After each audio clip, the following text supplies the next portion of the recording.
నమస్తే, welcome to our channel. జాతీయ స్థాయిలో మీడియా సంస్థలన్నీ కూడా పూర్తిగా కరప్టెడ్ అయ్యాయి అంటూ జగన్మోహన్ రెడ్డి చేసినటువంటి వ్యాఖ్యలను ఎలా చూడాలి తెలుసుకునే ప్రయత్నం చేద్దాం. దీన్ని విశ్లేషించడానికి మనతో పాటుగా ఉన్నారు సీనియర్ జర్నలిస్ట్ సత్యమూర్తి గారు. నమస్తే సార్. నమస్కారం అండి. సార్, ప్రజాస్వామ్యంలో ఫోర్త్ పిల్లర్ మీడియా సంస్థలు అంటారు. మరి రాష్ట్ర స్థాయిలో కాదు, జాతీయ స్థాయి మీడియా సంస్థలను ఉద్దేశించి మీడియా సంస్థలు అన్ని కూడా కరప్టెడ్ అంటూ జగన్మోహన్ రెడ్డి చేసినటువంటి కామెంట్స్ ని ఎలా చూడాలంటారు? ఆయన ఒక మీడియా నడుపుతున్నాడు కదా, మరి ఆ మీడియా కరెక్ట్గా ఉందా, చక్కగా ఉందా? ఓ ఛానల్ నడుపుతున్నాడు, ఓ పేపర్ నడుపుతున్నాడు. ఆ ఛానల్ పేపరు కరెక్ట్గా నడుస్తున్నాయా? ఆ ఛానల్ పేపరు అన్ని వాస్తవాలే చెప్తున్నాయా? ఇన్సిడెంట్ ఏదైనా జరిగితే ఆ ఇన్సిడెంట్ని కరెక్ట్గా రిపోర్టింగ్ చేస్తున్నాయా? తప్పుడు వార్తలు రాస్తూ తప్పుడు వార్తలు ప్రసారం చేసుకుంటూ ఒక మీడియా సంస్థని నడుపుతున్న ఒక వ్యక్తి ఇతర మీడియా సంస్థల గురించి చెప్పటం, వాటిని విమర్శించటం, వాటి విధి విధానాలని ఎత్తి చూపించటం అనేది నిజంగా మన సొసైటీ చేసుకున్న దౌర్భాగ్యం. వాళ్ళ నాన్న పిసిసి ప్రెసిడెంట్గా ఉన్నప్పటి నుంచి మొదలుపెట్టాడు ఈ దరిద్రాన్ని మొదలుపెట్టాడు. ఆ రెండు పత్రికలు అని ఈనాడుని, ఆంధ్రజ్యోతిని విమర్శించటం మొదలుపెట్టాడు. మొదలుపెట్టి అతి నీచమైన కామెంట్లు చేసేవాడు రాజశేఖర్ రెడ్డి ఆ రెండు పత్రికలు అని. అతను ఆ తర్వాత ముఖ్యమంత్రి అయిన వెంటనే ఈ రెండు పత్రికలని మొత్తం అణిచివేయటం మొదలుపెట్టాడు. ఈనాడికి అడ్వర్టైజ్మెంట్లు ఆపేశాడు. ఆపేస్తే మాది లార్జెస్ట్ తెలుగు డైలీ, మాకు అడ్వర్టైజ్మెంట్లు ఎందుకు ఇవ్వరు అని చెప్పి ఫైట్ చేస్తే కంపల్సరీగా ఈనాడికి అడ్వర్టైజ్మెంట్లు ఇవ్వాల్సిన అనివార్య పరిస్థితుల్లోకి వచ్చాడు రాజశేఖర్ రెడ్డి. ఆ తర్వాత ఆంధ్రజ్యోతిని మొత్తం అసలు సఫికేషన్లోకి నెట్టదాము, ఆంధ్రజ్యోతి సంస్థ ఎట్లా ముందరికి వెళ్తుందో చూద్దామని చెప్పి అతను విశ్వ ప్రయత్నం చేశాడు. ఏ ఆంధ్రజ్యోతిని? తను పాదయాత్ర చేసినప్పుడు తనని పూర్తిగా సపోర్టు చేసిన ఆంధ్రజ్యోతిని. నీ పాదయాత్రలో నువ్వు ఏమేం చేస్తున్నావు, ఎవరెవరిని కలుస్తున్నావు, నీ పాదయాత్రకి ఎంత విశేష స్పందన వస్తున్నది అన్న విషయాలని బయటికి తీసుకొచ్చి వార్తలు రాసిన ఆంధ్రజ్యోతిని కేవలం ఒక కుల ప్రాతిపదికన అణచి వేద్దాము అని చెప్పి ఆ రోజు రాజశేఖర్ రెడ్డి అతి దారుణంగా ప్రవర్తించాడు. కట్ చేస్తే ఆయన కొడుకు రాజకీయాల్లోకి వచ్చిన తర్వాత ఈ దరిద్రాన్ని ఇంకా ఎక్కువ చేసుకుంటూ ఆంధ్రజ్యోతి, ఈనాడు, టీవీ5 ఆ మూడు సంస్థలు అని చెప్పి ఇంకొక సంస్థని యాడ్ చేసుకుంటూ ఈ జగన్మోహన్ రెడ్డి తన రాజకీయాన్ని ప్రారంభించాడు. చాలా దారుణమైన కామెంట్లు చేశాడు. ఈ జగన్మోహన్ రెడ్డి ముఖ్యమంత్రిగా అయిన తర్వాత మొత్తం ఆంధ్రజ్యోతికి, ఈనాడుకి అడ్వర్టైజ్మెంట్లు ఆపేసిన పరిస్థితి మళ్ళీ సేమ్ స్టోరీ రిపీట్. ఈనాడు వాళ్ళకి అడ్వర్టైజ్మెంట్లు ఇచ్చేవాడు కానీ బిల్లులు చెల్లించేవాడు కాదు. దాంతో నువ్వు వద్దు, నీ అడ్వర్టైజ్మెంట్లు వద్దు అని చెప్పి ఈనాడు పత్రిక ఈ జగన్మోహన్ రెడ్డి ప్రభుత్వం ఇచ్చే అడ్వర్టైజ్మెంట్లని తిరస్కరించింది. మామూలుగా సిగ్గు శరం ఉన్నవాడైతే ఒక పత్రిక తన ఆధ్వర్యంలోని ప్రభుత్వం ఇచ్చిన అడ్వర్టైజ్మెంట్ని తిరస్కరిస్తే సిగ్గుపడాలి. కానీ సిగ్గుపడకుండా ఆ డబ్బులు కూడా మిగిలినలే, మన సాక్షికే ఇచ్చేయండి అని చెప్పి సాక్షికి 600 కోట్ల రూపాయలు దోచిపెట్టిన వ్యక్తి ఈ జగన్మోహన్ రెడ్డి. ఈనాడు సర్క్యులేషన్ని బీట్ చేయాలని చెప్పి ప్రభుత్వ డబ్బులు 200 కోట్ల రూపాయలు కేటాయించి వాలంటీర్లకి వీళ్ళకి ఇచ్చి ఈ సాక్షి పేపర్ని కొనిపించిన వ్యక్తి జగన్మోహన్ రెడ్డి. అంటే ఏంటి? నీ సర్క్యులేషన్కి గవర్నమెంట్ డబ్బులు వాడావు, అడ్వర్టైజ్మెంట్లు గవర్నమెంట్ డబ్బులతోటి అడ్వర్టైజ్మెంట్లు రిలీజ్ చేసి మొత్తం కలిపి దండుకున్నావు. ఇటువంటి పనులు చేసిన జగన్మోహన్ రెడ్డి ఈ రోజున వచ్చి జాతీయ మీడియాని ఏమంటాడు? అంత కరప్షన్ ఉంది అందులో అంటాడా? నువ్వు symbol of corruption. Rajasekhar Reddy ముఖ్యమంత్రిగా ఉన్న టైంలో తెలుగుదేశం ఒక బుక్ వేసింది, రాజా ఆఫ్ కరప్షన్ అని. అంటే వీళ్ళు వచ్చి నీతులు చెప్తూ ఉన్నారు జర్నలిజం గురించి. ఏ రోజునన్నా ఈ జగన్మోహన్ రెడ్డి వాస్తవం ఏదన్నా రాశాడా?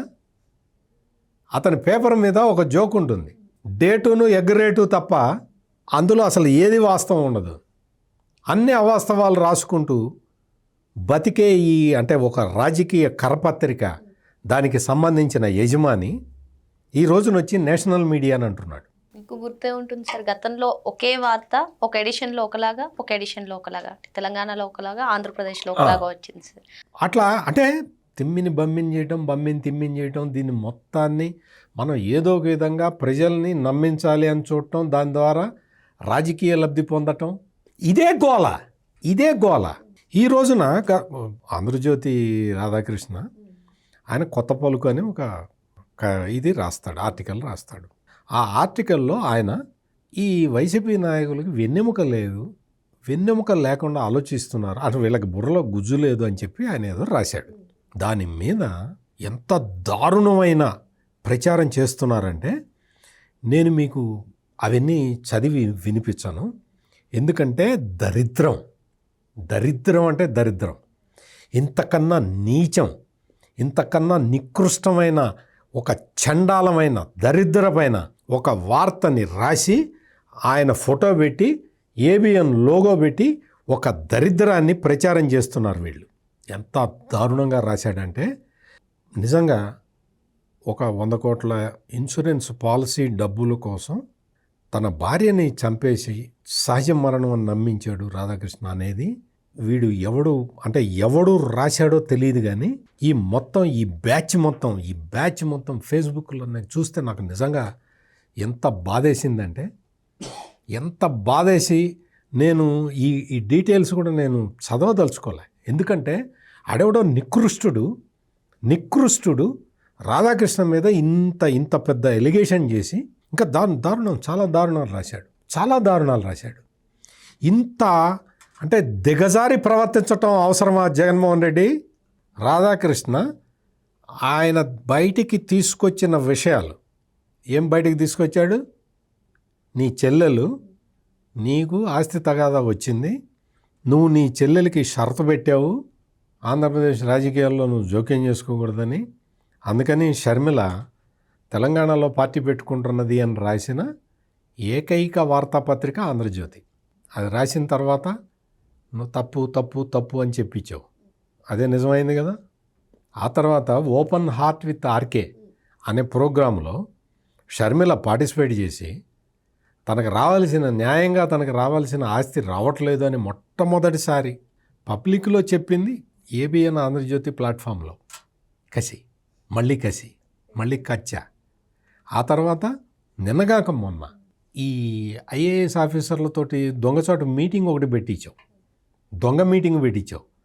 నీ దగ్గర పనిచేసిన ఒక ఉన్నతాధికారి అతని ఆధ్వర్యంలో, అతను రిటైర్ అయిపోయాడు ఐఏఎస్ నుంచి, అతని ఆధ్వర్యంలో ఒక 9 మంది ఇప్పుడు పనిచేస్తున్న ఐఏఎస్ ఆఫీసర్లను పెట్టి మీటింగ్ పెట్టించావు, విజయవాడలో మీటింగ్ పెట్టించావు.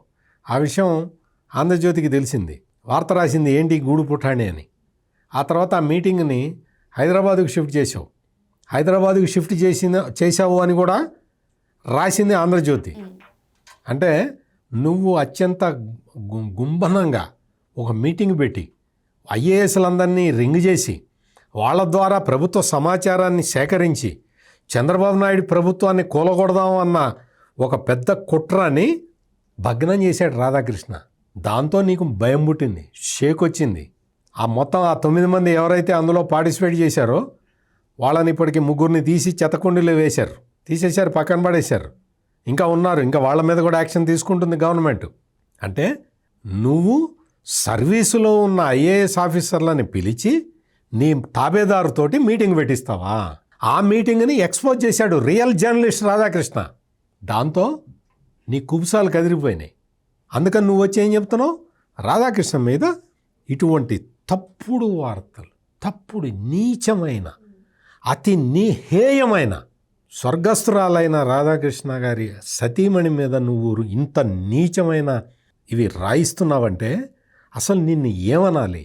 నీకు నిజంగా చెప్తున్నా కదా, జగన్మోహన్ రెడ్డి రాజకీయాల కోసం ఏదైనా చేస్తాడు, తన ఆస్తుల్ని కాపాడుకోవడానికి ఏదైనా చేస్తాడు, ఎంతకైనా తెగిస్తాడని ఇంకొకసారి రుజువైంది. ఇటువంటి అంటే ఒక మీడియా హౌస్ ప్రతిపక్షం అంటే ఏమేమి విషయాలు బయటికి తీసుకురావాలో అవన్నీ ఒక మీడియా హౌస్ బయటికి తెస్తుంది. అధికార పక్షంలో జరిగే తప్పుల్ని ఎండగడుతుంది. ఇది ప్రధానంగా మీడియా చేసే పని. జగన్మోహన్ రెడ్డి, నీ సాక్షి పేపర్లో నువ్వు 5 సంవత్సరాలు ముఖ్యమంత్రిగా ఉన్నావు కదా, నీ సాక్షే మీడియా అయితే, నీ సాక్షి టీవీ కానీ నీ పేపర్ కానీ జర్నలిజం విలువలకి కట్టుబడి ఉంటే నువ్వు ఏ రోజునైనా నీ పేపర్లో కానీ నీ ఛానల్లో కానీ నీ టైంలో జరిగిన రేపులు కానీ మర్డర్లు కానీ ఎక్కడ నీకు డాక్టర్ సుధాకర్ దగ్గర నుంచి నీ ప్రియమైన శిష్యుడు అతని డ్రైవర్ని చంపేసి డోర్ డెలివరీ చేసిన సంఘటన కానీ ఇటువంటి వార్తలు ఎక్కడైనా వచ్చినాయా నీ పేపర్లో?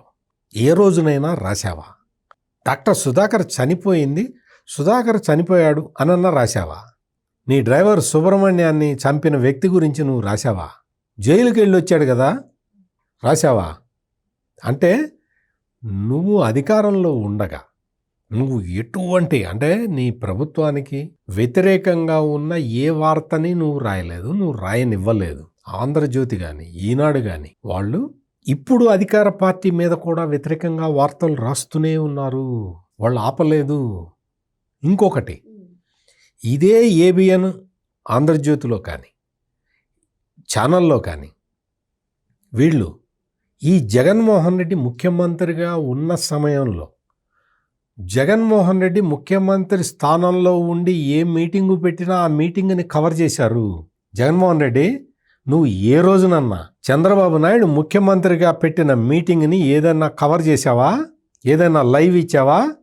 నువ్వు చూసుకో, ఏబిఎన్ ఆంధ్రజ్యోతిలో నువ్వు ముఖ్యమంత్రిగా ఉండంగా నీ లైవ్లన్నీ ఏబిఎన్లో ఇచ్చారు, ఈనాడులో ఇచ్చారు, ఇప్పటికీ ఇస్తున్నావు. నువ్వు ఏదైనా ప్రోగ్రామ్కి వెళ్తే ఆ ప్రోగ్రాం వార్త నీ ఛానల్లో కన్నా ముందర వస్తుంది, ఏబిఎన్లో, ఈనాడులో వస్తుంది, టీవీ5లో వాళ్ళు కూడా వేస్తారు.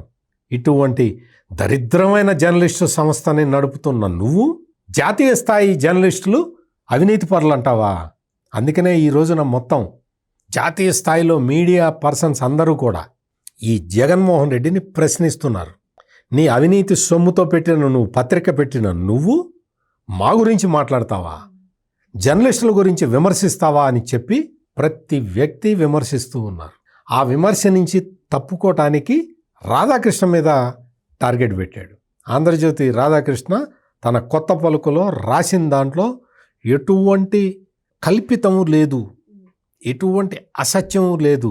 మీరు అమరావతి రాజధాని మీద తడవకొక మాట మారుస్తున్నారు. జగన్మోహన్ రెడ్డికి స్టాండ్ లేదు, జగన్మోహన్ రెడ్డికి సబ్జెక్టు తెలీదు.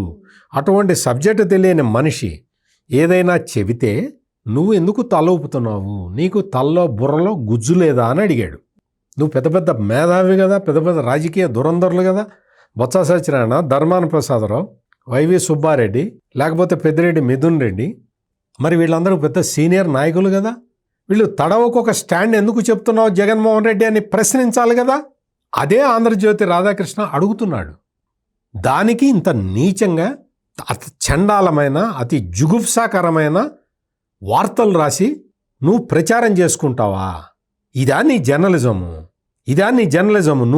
నువ్వు ఇటువంటి తప్పుడు వార్తలు రాసుకుంటూ ఒక వ్యక్తిని మీద, రాధాకృష్ణ ఎటువంటి వాడో నాకు తెలుసు, బాగా తెలుసు, నాకు నేను రెగ్యులర్గా చూస్తున్నా కూడా. అటువంటి రాధాకృష్ణను పట్టుకొని ఒక నీచమైన ప్రవృత్తితోటి నువ్వు రాసే వార్తల్ని సర్క్యులేట్ చేసుకుంటూ నీ పార్టీ నాయకులతోటి ప్రెస్ కాన్ఫరెన్సులు పెట్టిస్తూ ఏమనుకుంటున్నావు నువ్వు? జాతీయ మీడియాలో అందరూ అవినీతి పరులే. జాతీయ మీడియాలో కానీ నేను చెప్పిన టీవీ5, ఏబిఎన్, ఆంధ్రజ్యోతి, ఈనాడు, ఈటీవీ, ఇక్కడ ఈ సంస్థల్లో పనిచేసే వాళ్ళు ఎవరూ కూడా నీ పాపాలని క్షమించేవాళ్ళు కాదు. నువ్వు చేసిన ద్రోహాల్ని బయట పెట్టేవాళ్లే. నువ్వు ప్రజలకి వ్యతిరేకంగా నువ్వు ఏ నిర్ణయం తీసుకున్నా నిన్ను ఎండగడతారు. నువ్వు అధికారంలో ఉన్నా లేకపోయినా, నీకు ప్రతిపక్ష హోదా రాకపోయినా, నేను ఈ రోజున చెప్తున్నా, నీకు ప్రతిపక్ష హోదా రాకపోయినా నిన్ను ఎండగట్టేవి ఇవే సంస్థలు. గుర్తుపెట్టుకో. నువ్వు ఎంత నీచమైన రాతలు రాయించినా ఈ మీడియా సంస్థలు మాత్రం ఎక్కడ తగ్గవు, రాజీ పడవు. నీలాంటి ఒక దుష్ట సంస్కృతి ఉన్న వ్యక్తిని రాజకీయాల నుంచి పారద్రోలే వరకు వీళ్ళు ప్రయత్నం చేస్తూనే ఉంటారు. ఓకే సార్, మరో అంశంతో మళ్ళీ కలుద్దాం. Thank you sir. నమస్కారం అండి.